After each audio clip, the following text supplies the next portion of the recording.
Some things that we have to deal with first when approaching Così fan tutte. This would go in the category of a problematic opera. Problematic in the sense of what the plot actually does, problematic in the sense of what are we supposed to make of it. It requires, I think, a bit more unpacking from the standpoint of what it takes to really understand what Mozart is trying to do here. Lorenzo da Ponte wrote a memoirs of his life in which he has lots to say about everything in most cases. But when it comes to Così fan tutte, da Ponte is surprisingly parsimonious with his description of this work. And so he sort of dismisses it relatively efficiently in his memoirs.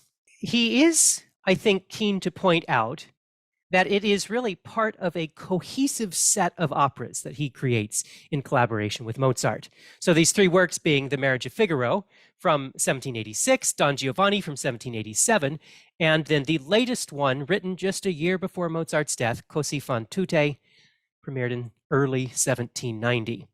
So certainly da Ponte and Mozart see these works as all part of the same project.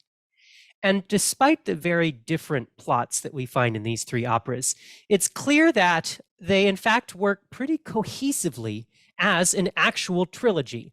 Not a trilogy in the sense of recurrent characters, but a trilogy in the sense that every one of these operas seems interested to be exploring the same thematic ideas in their plot materials. We find in all three of these operas that Mozart and da Ponte are interested in interrogating, on the one hand, the potential for fidelity. That is, can people actually be true to each other? And then related to that, what happens when they aren't true to each other?